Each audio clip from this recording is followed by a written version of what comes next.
एक बार पुनः आप सभी का ओसीआई के ऑनलाइन प्लेटफॉर्म में स्वागत है। तो जैसा कि हम चर्चा कर रहे थे उत्तर प्रदेश पुलिस कांस्टेबल परीक्षा में पूछे जाने वाले मैथ्स के क्वेश्चनों की, तो ये हमारा पार्ट 7 रहेगा, यानी प्रैक्टिस सेट 7। तो चलिए देखते हैं पहले क्वेश्चन की ओर। देखेंगे, ये रहा हमारा पहला क्वेश्चन। करते हैं। पहला क्वेश्चन है 40 विद्यार्थियों, देखें जरा, बताएं और क्या आएगा आंसर। देखिए जरा, पढ़ते हैं। देखिए, 40 विद्यार्थियों की एक कक्षा में लड़कियों और लड़कों के बीच का अनुपात 2:3 है। 5 नए विद्यार्थी कक्षा में और आए, उनमें से कितने लड़के होने आवश्यक है ताकि लड़कियों और लड़कों के बीच का अनुपात 4:5 हो जाए। तो देखिए जरा कैसे सॉल्व होगा। हमें दिया क्या है, हमें दिए टोटल विद्यार्थी, कुल विद्यार्थी दिए 40 और किस अनुपात में है, लड़के लड़कियां 2:3 में। इस अनुपात को हमें बदलना है कितने में, 4:5 में। कितने नए विद्यार्थी आए थे, नए विद्यार्थी आए थे हमारे पास कितने, 5। देखें जरा, कुल विद्यार्थी कितने हैं, 40। तो पहले हम इसमें ये दिखा रहे कि कितने लड़के हैं और कितनी लड़कियां हैं। तो देखो जरा किस अनुपात में, लड़कियां 2 और लड़के कितने हैं, 3। तो देखो जरा, लड़के लड़कियां 2:3 में। तो 40 कितना है हमारा, 2 3 5 है। तो 2 लड़कियां क्या होंगी और 3 लड़के क्या होंगे। तो इससे कितनी बार, 8 बार, 8 दूनी 16, यानी कितना, गर्ल्स कितनी है, देखिए जरा, गर्ल्स कितनी है, गर्ल्स हैं 16 और बॉयज कितने हैं, बॉयज बॉयज 8 दिया 24, यानी बॉयज लड़के हैं 24। अब कितने आ रहे हैं, देखो जरा, 5 नए विद्यार्थी कक्षा में प्रवेश लेते हैं। तो अभी जो 40 थे, 5 विद्यार्थी और आ रहे। इसमें से कितने लड़के होने आवश्यक हैं, कि लड़कों की संख्या कितनी हो। क्या भैया, जो अनुपात अभी 2:3 था, अब कितना हो जाए, 4:5 हो जाए, यानी लड़कियां 4 हो जाएं और लड़के कितने हो जाएं, 5। तो कितने विद्यार्थी आ रहे हैं, 5 विद्यार्थी आ रहे। इसमें कितने लड़के हों कितनी लड़कियां हों। तो अगर देखो जरा, हम 5 में से एक लड़का ले लें और 4 लड़कियां ले लें, तो देखो जरा, 4 1 5 विद्यार्थी आ गए।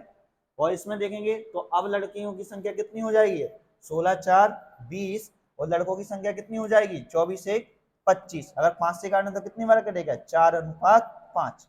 अगर हम एक लड़का लेंगे और 4 लड़कियां लेंगे, तो इसमें देखो जरा, लड़कियां और लड़कों का अनुपात कितना हो जाएगा, 4:5। यानी जो 5 विद्यार्थी आए उनमें से कितने लड़के होने की आवश्यकता है, कितने लड़के होने की आवश्यकता है, एक लड़के होने की आवश्यकता है। यानी क्वेश्चन का आंसर क्या होगा हमारा, क्वेश्चन का आंसर होगा हमारा 4। नेक्स्ट क्वेश्चन की ओर देखेंगे। क्वेश्चन सभी इंपॉर्टेंट हैं, आगामी परीक्षा में आपको देखने को मिलेंगे, इसलिए एक बार जरूर देखें सभी। और वीडियो को ज्यादा से ज्यादा लोगों में शेयर करें, जिससे कि और भी लोग देख सकें और अपने डाउट्स क्लियर कर सकें। देखेंगे क्वेश्चन नंबर दूसरा।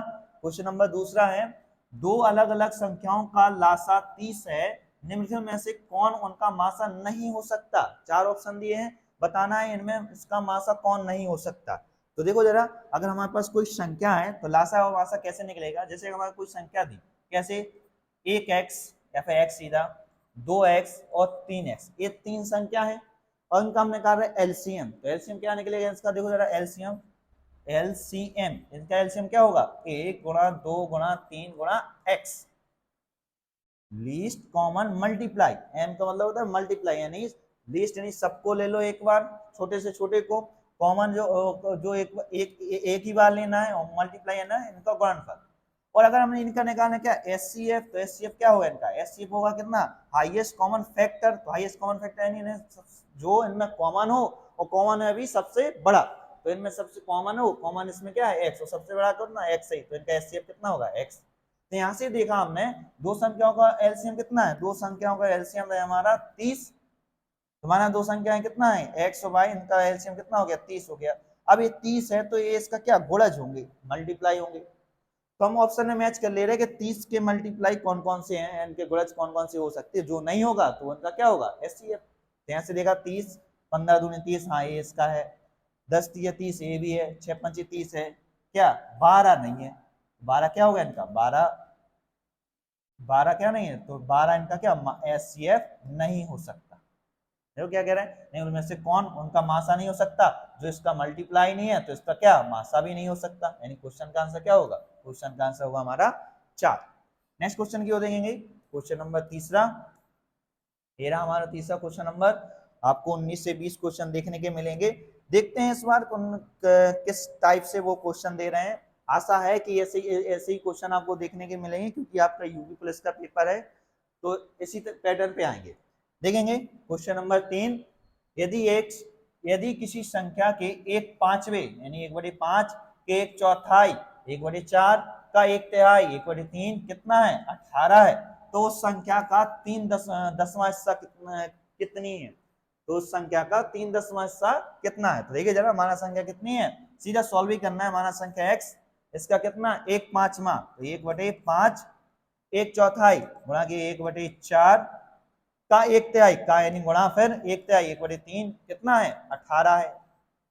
तो x का मान यहाँ से कितना निकला? x बराबर निकला हमारा 18 मल्टीप्लाई 5 मल्टीप्लाई 4 मल्टीप्लाई 3। फिर क्या कह रहे हैं? तो उस संख्या का 3/10वां हिस्सा निकालें। तो देखो जरा, उस संख्या x का मान कितना है? ये इसका मान बताना कितना है? 3/10वां। 3/10वां क्या होगा? तो यहाँ से कितना होगा? 5 के 20, 10 से कितनी बार? 2 बार। ये कितना हो गया? 36, 36 9 9 3 और 3 9, तो 36 नंबर कितना हो जाएगा हमारा? 324। यानी 3/10वां उस संख्या का कितना होगा? 324। इस क्वेश्चन में सिर्फ आपसे उसने कैलकुलेशन कराई है और कोई विशेष नहीं। अब ऐसे क्वेश्चन आते इसलिए हैं कि सब लोग कर पाए और जो एक्सपर्ट होते वो अपना समय बचा पाए। ऐसे क्वेश्चन अगर आपको पेपर में देखने को मिलते हैं तो आपको बार बार क्रॉस चेक नहीं करना है कि यार हमारा ऐसा नहीं, गलत कर रहे। सीधा एक बार लो, कॉन्फिडेंस के साथ सॉल्व करें, जिससे कि समय बचे। नेक्स्ट क्वेश्चन की ओर देखेंगे, क्वेश्चन नंबर 4। देखिए ये रहा हमारी स्क्रीन पर। बताएं इसका आंसर क्या आएगा। वीडियो में जितने भी क्वेश्चन हो जाएं आप लगाते हैं, इसके बाद इसको वॉच करते हैं, देखते हैं, तो उसके कमेंट जरूर किया करें कि इसका आंसर ये आया है सर, ये आया है इस तरह से, जिससे कि क्या है और वीडियो बनाने के लिए प्रोत्साहन वगैरह इस तरह से मिलता है। तो देखिए जनाब, क्वेश्चन नंबर 4।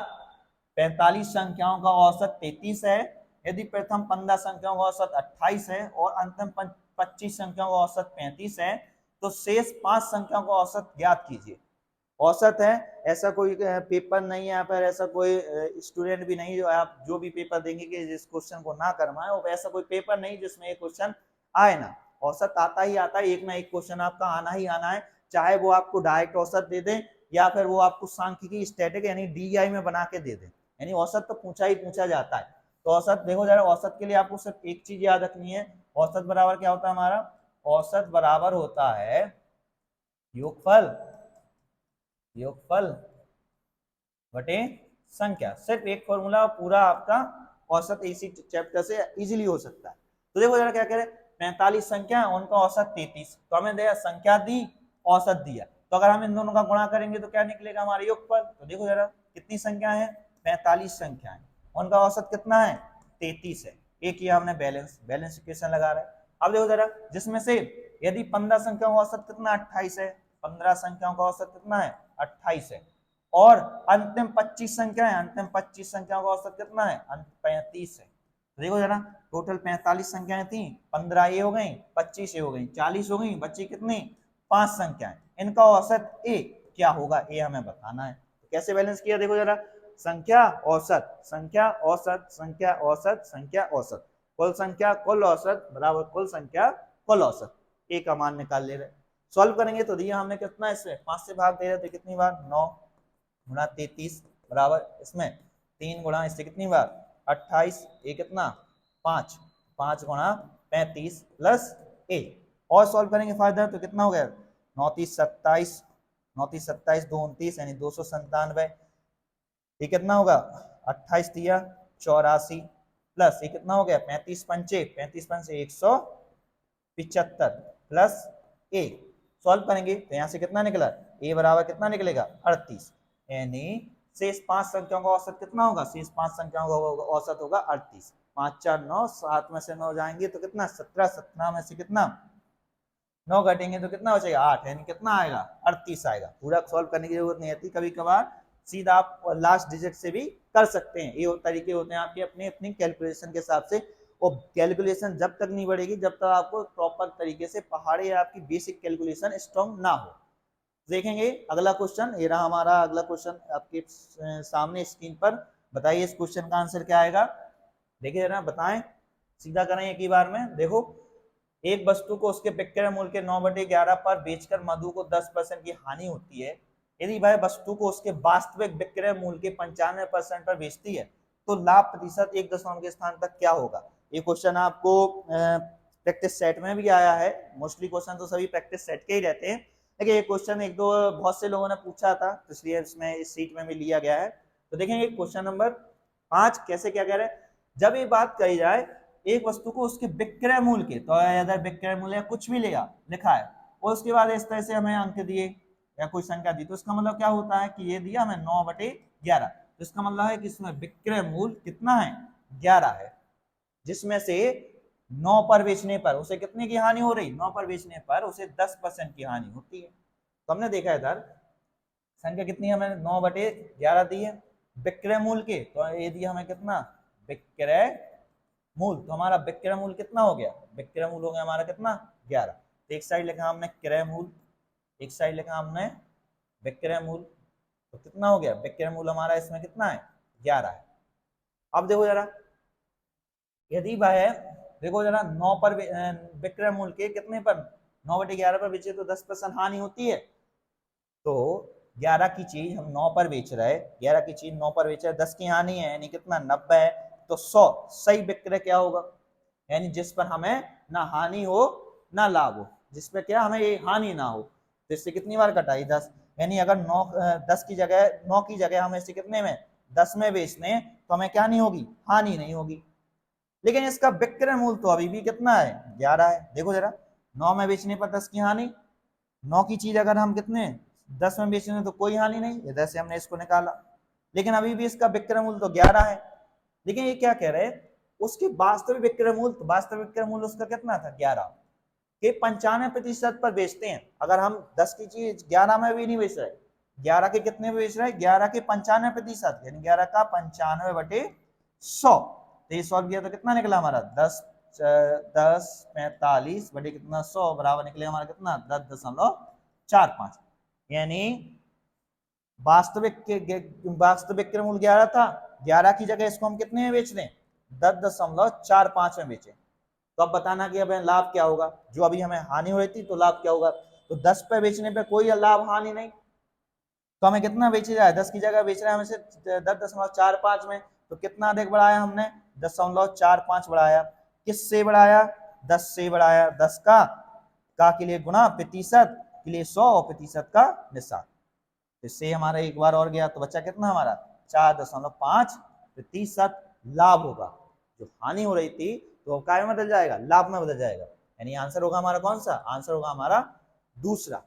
नेक्स्ट क्वेश्चन की ओर देखेंगे, क्वेश्चन नंबर 6 ये रहा आपके सामने स्क्रीन पर। स्पीड से बताएं क्या आएगा इसका आंसर। देखिए जरा, पढ़ते हैं क्वेश्चन नंबर 6। एक चुनाव में जीतने वाले उम्मीदवार को कुल मतों का 60% मत प्राप्त हुआ और वह 8000 मतों से चुनाव जीत गया। कुल डाले गए मतों की संख्या कितनी थी, सभी लोगों को कर लेना है, बस इसमें इसलिए दिया हुआ है कि कैलकुलेशन और आप अपनी स्पीड बैलेंस करें। तो देखिए जरा कैसे, माना कुल उम्मीदवार 100, जीतने वाले को 60 मिले, ये हो गया विनर। जीतने वाले तो हारने वाले को कितने मिले होंगे, हारने वाले को मिले होंगे 40। लेकिन ये जीता कितने वोटों से, भाई 8000 मतों से जीता। तो अभी 8000 मत कैसे निकले होंगे, तो देखो जरा, जो जीता और जो हारा, तो जीतने वाले को हारने वाले के बराबर तो पहले मिले ही होंगे। तो जीतने वाले यानी 60 में से पहले 40 तो मिले ही होंगे, फिर 20 एक्स्ट्रा मिले तभी तो ये जीता। और मतों में कितने जीत मिले, मत मिले उसे 8000 मत ज्यादा मिले तब वो जीता।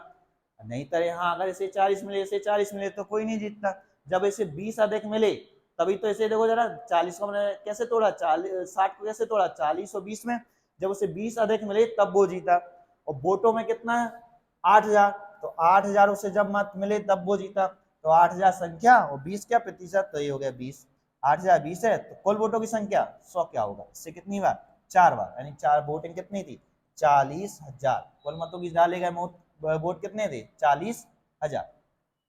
नेक्स्ट क्वेश्चन की ओर देखेंगे, क्वेश्चन नंबर 7 देखते हैं। क्वेश्चन नंबर 7 को ये रहा आपके सामने, पढ़ते हैं। देखो, यदि एक वस्तु को 1584 रुपए का 12% की हानि पर बेचा जाता है एक वस्तु को 1584 पर, इधर कागज पर 12% की हानि पर बेचा जाता है, यदि इसे 2070 पर बेचा जाए तो लाभ प्रतिशत क्या होगा।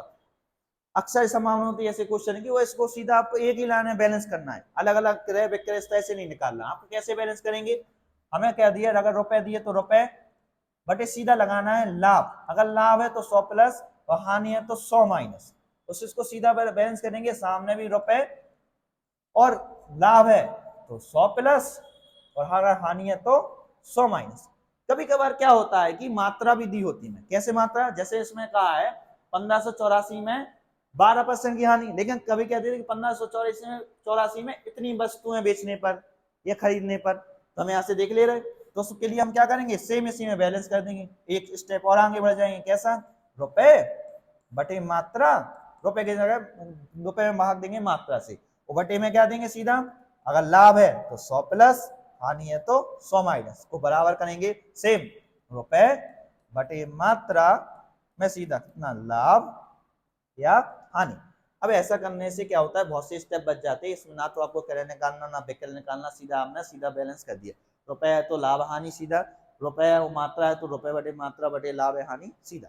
तो सॉल्व कर रहे हैं, यहाँ से देखो जरा, हमें इसमें मात्रा तो दी नहीं, तो हम क्या करेंगे, सीधा बैलेंस करेंगे पहले वाले से, तो 1584 पे बेचने पे क्या है, 12% की हानि, हानि है तो क्या 100 माइनस, तो कितना हो गया 88 है, जब इसे कितना 2070 में बेचें तो क्या होगा x, आना क्या होगा इसका x होगा, x में अगर कितना 100 प्लस आए तो लाभ और 100 माइनस आए तो हानि। सॉल्व कर दे रहे, तो देखो जरा कितना होगा सॉल्व करने पर, काटते हैं तो 11 से काटो तो 11 एकम 11, 11 चौक 44, 11 चौक 44, 8 11 से काटो तो कितनी बार 8 बार, 8 से कितनी बार कटेगा 18 बार, 18 से कितनी बार, तो देखो जरा, और काय से काटने हैं तो कट जाएगा, 9 से काटो तो 9 से कितनी बार 2 बार, 9 से काटो तो कितना 9 2 18, 9 3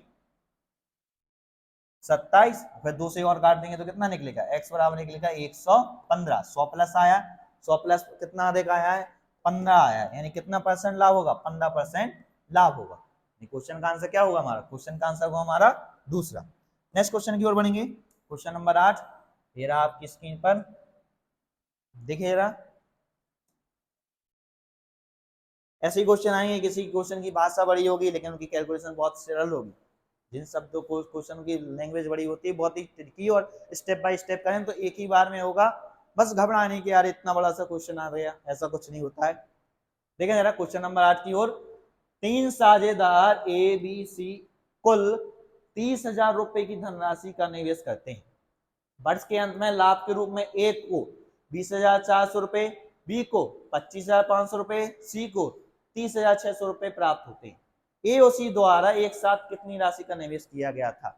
तो देखो जरा, अगर समय बराबर हो, जैसे कि हमने पहले भी लेक्चरों में क्वेश्चन वीडियोस में बताया है कि समय बराबर हो तो लाभ और निवेश दोनों ही क्या हो जाएंगे, बराबर हो जाएंगे, यानी इनने अगर एबीसी ने इनने एक एक साल या दो दो साल के लिए यानी प्रॉपर समय बराबर समय के लिए जमा किए निवेश किए, तो लाभ ही निवेश का अनुपात कहलाता है।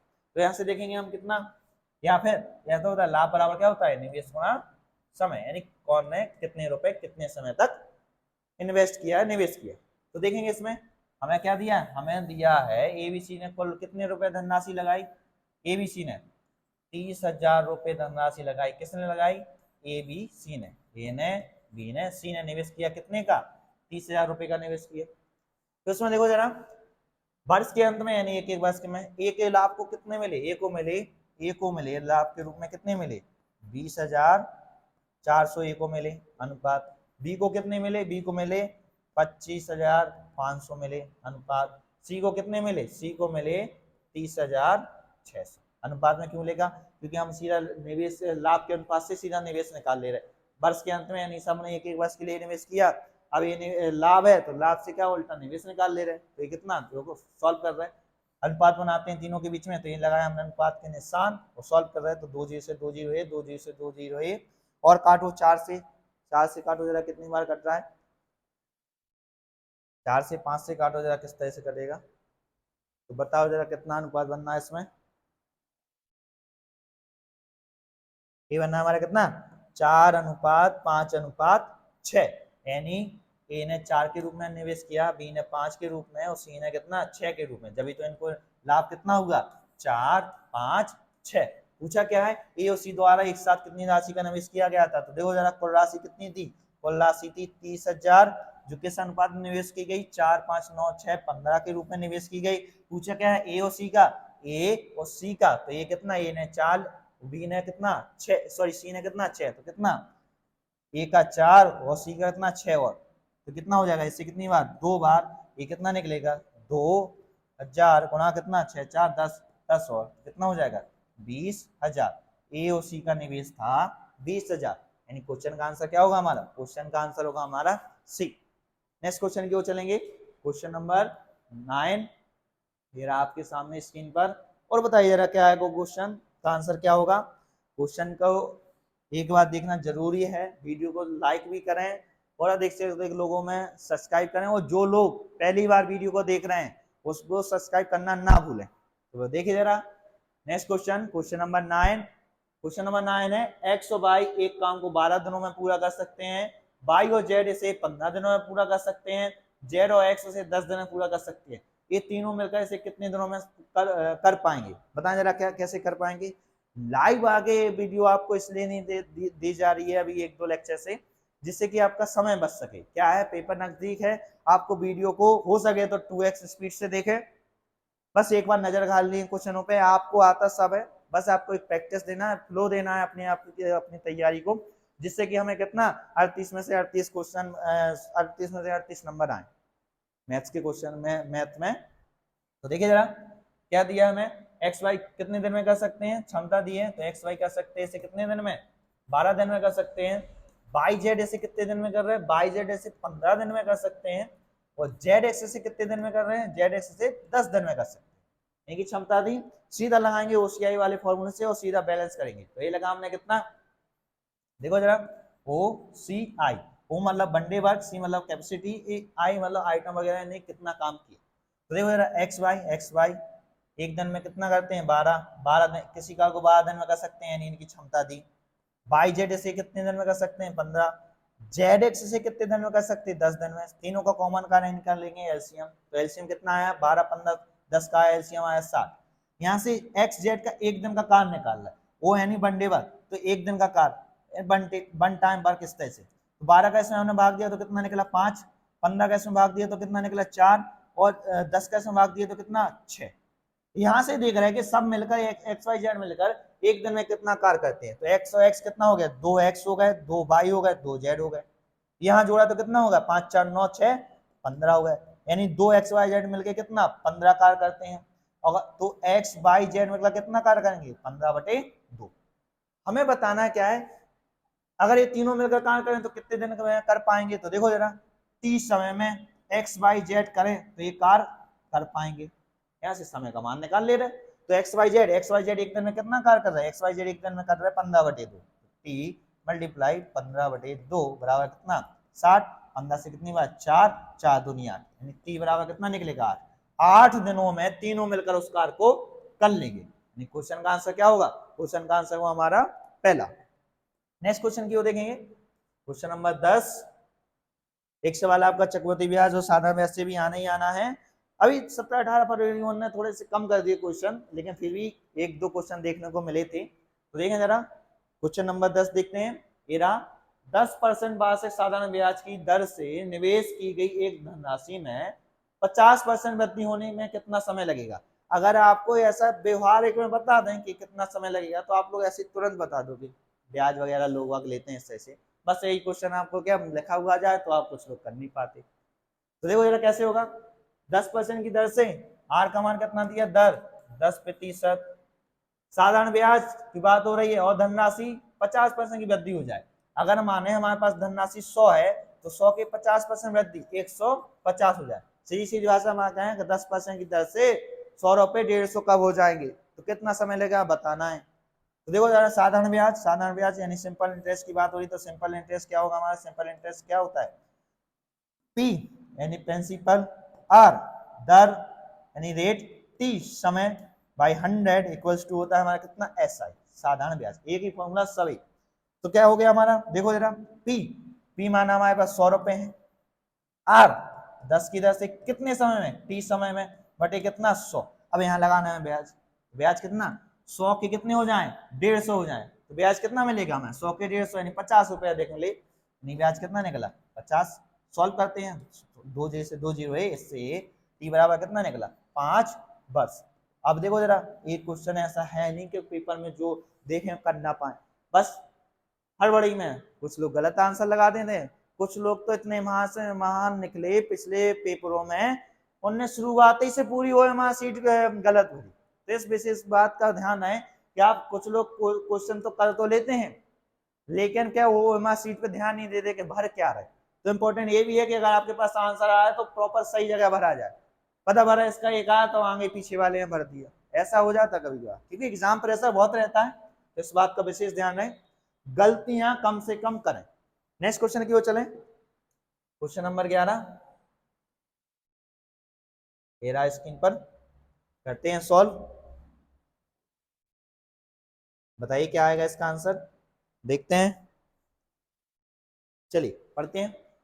यदि एक आदमी 85 किलोमीटर प्रति घंटे की बजाय 89 किलोमीटर प्रति घंटे की चाल से गाड़ी चलाता है, ऑब्वियसली बात है, जैसे आप कहीं बाजार आए थे 10 की चाल से या 15 की चाल से जा रहे हैं, की चाल से चलता है, तो ये दो तरीके होंगे, या तो आप समय बचा लोगे या फिर ज्यादा दूरी तय कर लोगे, है ना। चाल से चलता था तो वह 132 किलोमीटर दूरी अधिक अधिक दूरी तय करता, जब वह 89 किलोमीटर प्रति घंटे की चाल से गाड़ी चलाता है तो उसके द्वारा तय की गई दूरी ज्ञात कीजिए। तो देखो जरा, दो चीजें संभव है, अगर आप तेज स्पीड से चल रहे तो या तो आप समय से पहले पहुंच जाएंगे या फिर आप ज्यादा दूरी तय कर लेंगे। तो इसमें क्या हो रहा है, देखो जरा, इसमें ज्यादा दूरी तय कर रहे हैं, तो इसमें क्या हो रहा होगा, देखो जरा कहते हैं कैसे, तो समय बराबर होता है हमारा, समय बराबर क्या होता है हमारा, दूरी बटे चाल। तो एक आदमी 85 किलोमीटर प्रति घंटे की बजाय 89 से चल रहा है, तो माना जब वो 85 से चल रहा था तो x दूरी तय करी, तो देखो जरा दूरी x, तो चाल कितनी 85, जब भाई x दूरी तय कर रहा था तो चाल उसकी कितनी थी 85, जैसे ही उसने कितनी 89 किलोमीटर प्रति घंटे की चाल कर दी, तो उसने कितना अधिक किलोमीटर दूरी तय करी 132, यानी जो अभी x की दूरी थी इसकी जगह आप कितना कर रहा x प्लस के 132 दूरी तय कर रहा, और कितने की चाल से 89 की चाल से, दूरी बड़ी चाल समय, दूरी बड़ी चाल समय, समय बराबर समय। देखो इसमें क्या किया, इसने दूरी ज्यादा चली, और कुछ सवाल में क्या होता है कि समय बचा लिया जाता, तो समय बचा लिया जाता तो कहते हैं अंतर, और इसमें हमने समय नहीं बचा, इसमें क्या बचा, उसी समय में उसने 132 दूरी ज्यादा तय कर ली। तो यहां से निकाल ले रहे कि वो दूरी कितनी है, और बताएंगे हमें क्या बताना, क्या है बताना हमें 89 की चाल से किलोमीटर की चाल से गाड़ी चलाता है, तो उसके द्वारा तय की गई दूरी, यानी हमें बताना है कितना इसका मान x प्लस के 132 का मान बताना है।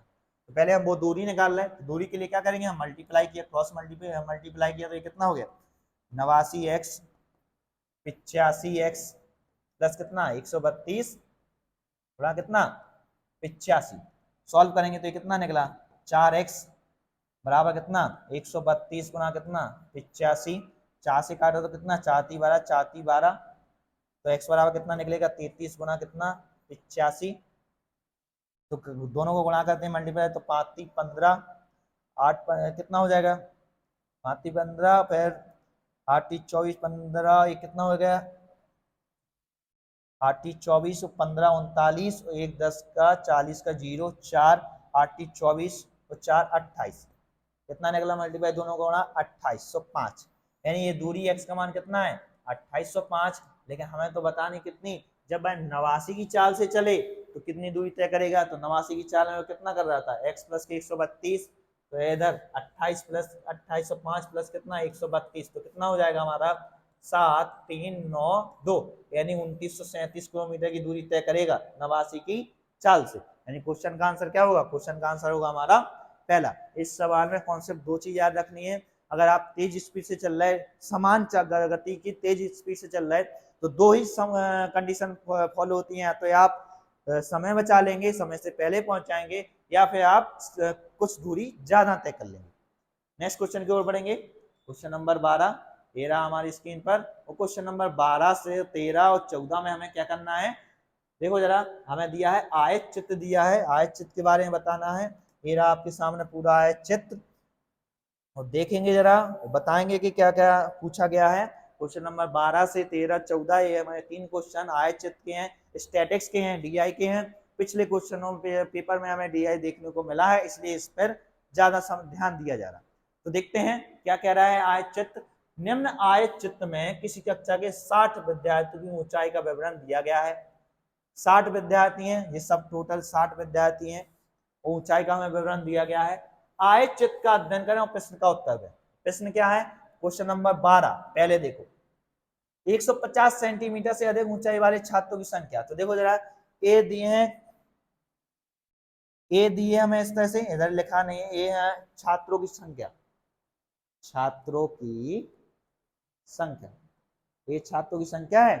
ए दी उनकी ऊंचाई, ऊंचाई कौन कितनी ऊंचाई का है, इस तरह से जैसे 100 से 110 सेंटीमीटर की ऊंचाई वाले कितने छात्र हैं? देखो जरा, ये 4 छात्र। 110 से 120 वाले कितने छात्र हैं? इधर आया, ये कितना है? 5 छात्र। ये दिया हमें ऊंचाई का ग्राफ, ऊंचाई, ये ऊंचाई, उनकी ऊंचाई, ये उनकी क्या है? संख्या। छात्र पूछ क्या रहे? 150 सेंटीमीटर से अधिक ऊंचाई वाले, तो 150 वाले पे गए तो मीटर हमारा इधर 150 से इधर आ गए। 150 से अधिक वाले कितने हैं? छात्र। तो देखते हैं, तो 150 से 160 वाले कितने हैं? इस वाले में जाएंगे, ये कितने हैं? 25। 160 से 170 वाले क्या है? देखो जरा, 160 से 170 वाले, ये ना आई हमारे पास कितना? 7। 170 से 180 वाले कितने हैं? ये वाली लाइन आई, कितना है हमारे पास? 4। 4 ये 5 ए, हाँ 4। फिर 180 से 190 वाले कितने हैं? 2। यानी 150 के बाद वाले बताने थे, तो 150 यहां से सब जितने छात्र हैं उनको जोड़ दिया, तो कितना निकला? 25 7 32 4 36 और 2 38, 38 छात्र। यानी क्वेश्चन का आंसर क्या होगा? 12 का आंसर होगा हमारा सी, 38। 13 देखिए, 130 सेंटीमीटर, 130 सेंटीमीटर और 150 सेंटीमीटर के बीच ऊंचाई वाले छात्रों की संख्या बताएं। तो 130 ये रहा, 130 इस पॉइंट से लेंगे और 150 इस पॉइंट से। ये तो 150 से 160 के बीच का दिया, हमें तो बताना 130 से 150। तो 130 में देखो जरा, 130 से 140 के बीच में कितने हैं? 6। तो 130 से 150 के बीच में कितने हैं? 8। ये वाला सही, 6 ये 8, तो कितने हो गए? 8 6 14। यानी क्वेश्चन का आंसर क्या होगा हमारा? क्वेश्चन का आंसर होगा हमारा 14। नेक्स्ट क्वेश्चन देखेंगे, कौन से वर्ग में, वर्ग यानी इस तरह से, जिस स्क्वायर नहीं इसमें छात्रों की संख्या अधिकतम है? तो छात्रों की सबसे ज्यादा अधिकतम कितनी है? 150 से 160 में। देखो जरा, अलग ही दिख रहा है, तो सीधा आयत चित्र को देख के आंसर देंगे। तो आयत चित्र में क्या है? 150 से 160, यानी क्वेश्चन का आंसर होगा हमारा कौन सा? दूसरा, 150 से 160। नेक्स्ट क्वेश्चन की ओर देखेंगे, ये होगा हमारे 12 13 14 तक। ये रहा हमारा क्वेश्चन नंबर 15 16। एक बार फिर से आरेख, आलेख आया है, आरेख देखो जरा, ये दिया है आय व्यय, इसमें सब लिखा है प्रॉपर। व्यक्तियों की संख्या आय हजारों में। पूछ क्या रहे? देखो जरा, निम्न आलेख में 5 व्यक्तियों की आय तथा व्यय का विवरण माह जनवरी का दिया गया है, यानी जनवरी माह में उसके ने कितना कमाया और कितना खर्च किया। आलेख का गहन अध्ययन करें और प्रश्न का उत्तर दें। क्वेश्चन नंबर देखो जरा, ये 5 15 है, 5 आदमियों की औसत मासिक आय बताएं। और क्वेश्चन नंबर 16 क्या है? व्यक्तियों की आय की रेंज बताएं। रेंज क्या होती है? जैसे हिंदी में परिषद कहते हैं, रेंज होती है सबसे कम और सबसे अधिक का अंतर क्या कहलाता है? रेंज कहलाता है। रेंज यानी परिषद क्या नहीं देते कभी कभार के रेंज बताओ इसकी, तो क्या होता है कि हम सबसे कम को सबसे अधिक में से घटा देते, तो क्या निकलता है? रेंज, यानी परिसर, परिसर कहते हैं इसे। तो बताओ जरा क्या आएगा क्वेश्चन का आंसर? दें कमेंट में आंसर दें जल्दी से जल्दी।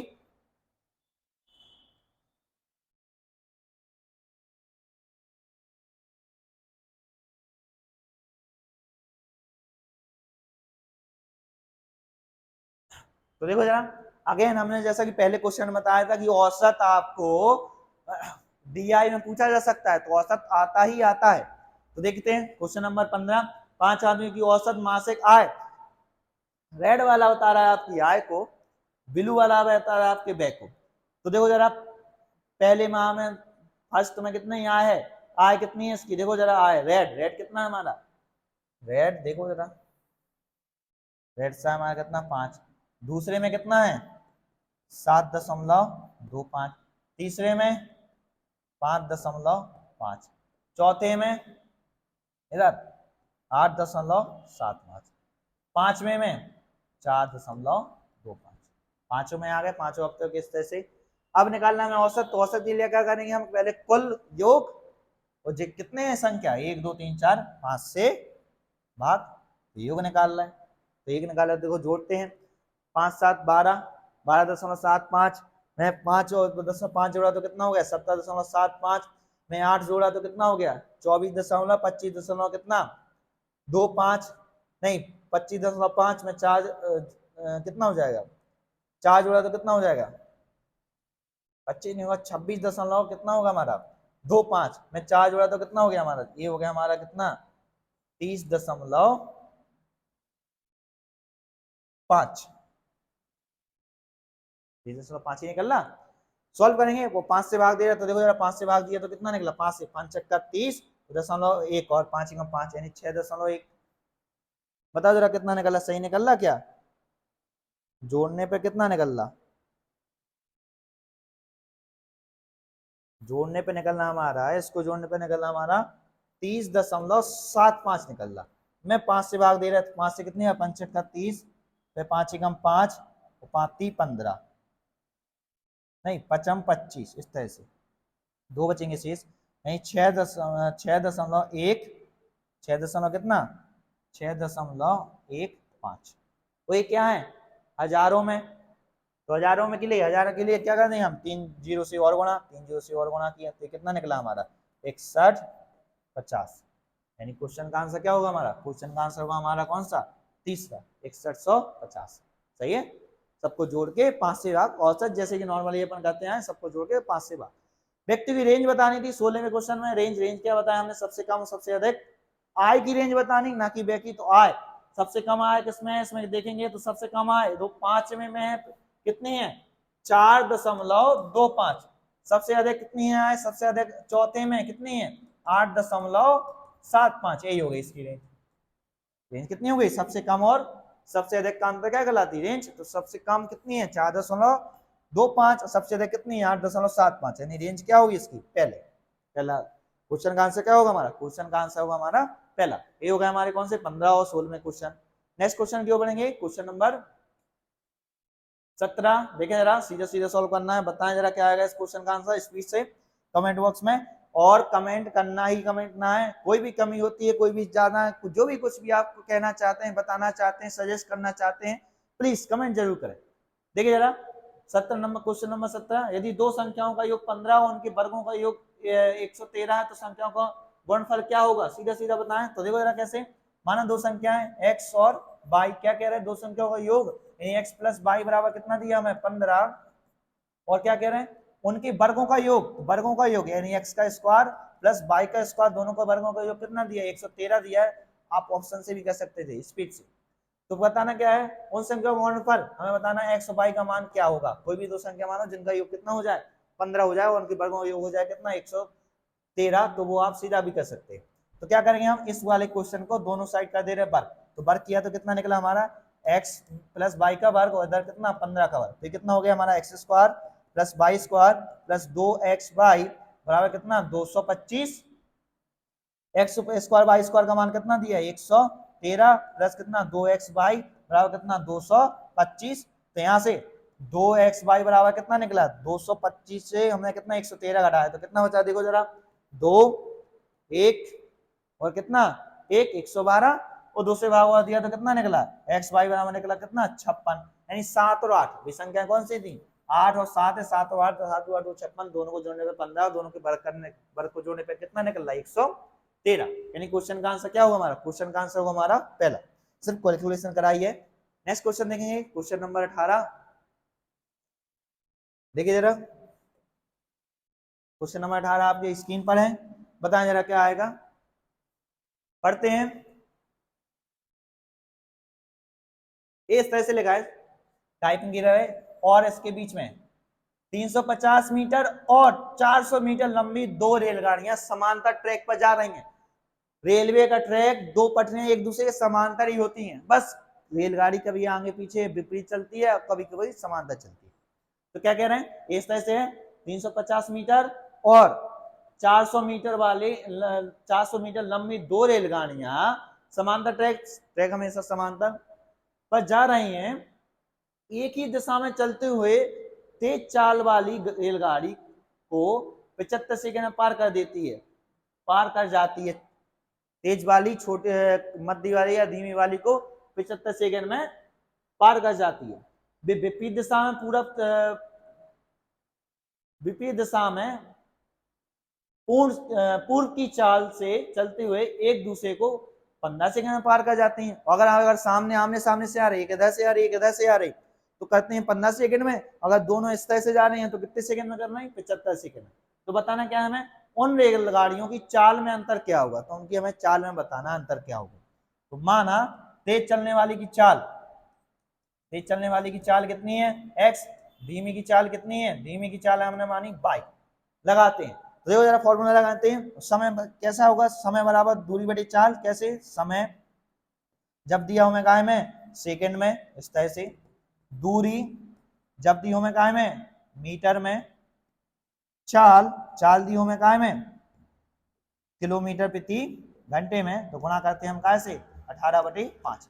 आपको पूरे रेलगाड़ी की चाल में सिर्फ एक ही फॉर्मूला याद रखना, समय का मात्रक लगाओ सेकंड में, बैलेंस करो, कभी मात्रक गलत नहीं होगा। दूरी को लगाओ मीटर में, हमेशा कैसे दी हो मीटर में लगाओ। चाल दी हो में कितने में? किलोमीटर प्रति घंटा में, गुणा करो 18/5, जिससे कि आपको ये पता चले कि मीटर में चल रहा है किलोमीटर में चल रहा है, ये कंफ्यूजन ना हो। तो आपको इसको याद रखना बहुत ही इंपॉर्टेंट है। तो देखो जरा, एक कितनी लंबाई, लंबाई यानी दूरी कितनी है? एक की है 350 मीटर, एक की कितनी है 400 मीटर। एक की चाल मानी हमने x, दूसरी की चाल मानी हमने क्या y। अब देखो जरा क्या करे, समान दिशा में चलते हुए भी कितने 75 सेकंड में एक दूसरे को पार कर रहे। तो समय कितना दिया? 75 सेकंड। समय दूरी यानी इन दोनों की लंबाई बड़े चाल। अब समान जा रहे थे तो समान में रेलगाड़ी में चालें क्या होती हैं? घटती हैं। तो यहाँ आ जाएगा कितना? माइनस। ये हो जाएगा हमारा कितना? माइनस। और अगर यही चाल चलते काय में, यही चलते हम नाव धारा में, बोट एंड स्ट्रीम में, तो चालें क्या होती हैं? जुड़ती। तो एक क्वेश्चन आपकी ये बन गई। दूसरी क्वेश्चन में क्या करे? विपरीत चल है तो 15 सेकंड में एक दूसरे को पार करना है। तो पहले की लंबाई 350, दूसरी की कितनी? 400। और कितना विपरीत में? तो विपरीत में चालें क्या हो जाएंगी? जुड़ जाएंगे। एक दूसरे के अपोजिट होते हैं रेलगाड़ी और बोट और स्टीम। लेकिन हमसे पूछ क्या रहा है? उन रेलगाड़ियों की चाल का अंतर बताना है। तो हमें चाल का अंतर बताना है नहीं, हमें बताना है x माइनस y का मान बताना है। तो x y का मान तो हमारा सीधा पहले ही से निकल रहा। करते हैं सॉल्व इसको। देखो जरा ये कितना लिख लेगा, पहले ही इक्वेशन से निकल आएगा। हमें अंतर बताना, ना कि हमें बतानी चाल। तो देखो जरा 75 बराबर 350, 400, 750 बटे कितना? x minus y. इससे कितनी बार? 10 बार, यानी x माइनस वाई बराबर कितना निकला? 10 मीटर प्रति सेकंड। अब मात्रक और बैलेंस देखो बता रहा है। बैलेंस कैसे? एक तो हमें मीटर प्रति सेकंड नहीं में चाहिए, तो दूरी हमें मीटर में दी थी और समय क्या दिया था? देखो समय हमें सेकंड में दिया था। तो चाल कितनी निकली? मीटर प्रति सेकंड। यानी मात्रक भी चेंज नहीं करने थे। यानी क्वेश्चन का आंसर क्या आएगा हमारा? क्वेश्चन का आंसर आएगा हमारा दूसरा। ये वही क्वेश्चन होते हैं कि क्वेश्चन बड़े दिखा के वो हो जाता एक ही लाइन में। नेक्स्ट क्वेश्चन देखें, क्वेश्चन नंबर 19 ये रहा आपके सामने। 19 क्वेश्चन को करें और बताएं इसका आंसर क्या आएगा, कमेंट बॉक्स में जरूर बताएं। देखें जरा, पीओ क्यू ने एक व्यवसाय में 5:13 के अनुपात में निवेश किया। क्यू ने 6 महीने बाद अपनी पूंजी निकाल ली। यदि उन्होंने अपना लाभ 25-26 के अनुपात में साझा किया तो पी राशि को कितने समय तक उपयोग में की गई थी? पी की राशि कितने समय तक लगी रही थी, यानी कितने समय तक उसने निवेश किया था। करते हैं सॉल्व। देखो जरा कैसे, सेम अगेन, पीओ क्यू ने किस अनुपात में लगाई? पी अनुपात क्यू ने किस अनुपात में लगाई? देखो जरा राशि, पी और क्यू ने, इसने 5 राशि लगाई, इनने कितनी? 13 लगाई। अनुपात अदा कोई भी एक चर आया तो माना पी की 5 राशि कितने समय तक लगी रही? x समय तक लगी रही। और क्यू की कितनी राशि? क्यू की कितनी? 13 राशि कितने समय तक लगी रही? देखो जरा 6 महीने बाद तो कितना? 6 महीने बाद तो पूंजी निकाल कर ये चला गया, यानी तो ये क्यू की राशि 6 महीने तक लगी रही। अब जो है महीने, तो x का मान ही महीने में आएगा, मात्रक बैलेंस। राशि महीने, राशि महीने, इनकी राशि लगी है 6 महीने तक। पी का पता नहीं था कितने महीने तक लगी है, कब गई है, निकल गई, तो हमें पता है पी की राशि x महीने तक लगी रही। तो राशि निवेश ये हो गया और इनका भी हो गया, पी और क्यू का। ये हो गया हमारा पी वाला हिस्सा, ये हो गया हमारा क्यू वाला हिस्सा। अब ये हो गया निवेश, निवेश का अनुपात क्या होगा? लाभ। लाभ कितना है? 25/26। सॉल्व कर रहे हैं। 13 से कितनी बार, 2 बार, 2 से कितनी बार, 3 बार, 15, 5 से कितनी बार, 5 बार, 5 3 15, एक्स बराबर कितना निकला 15।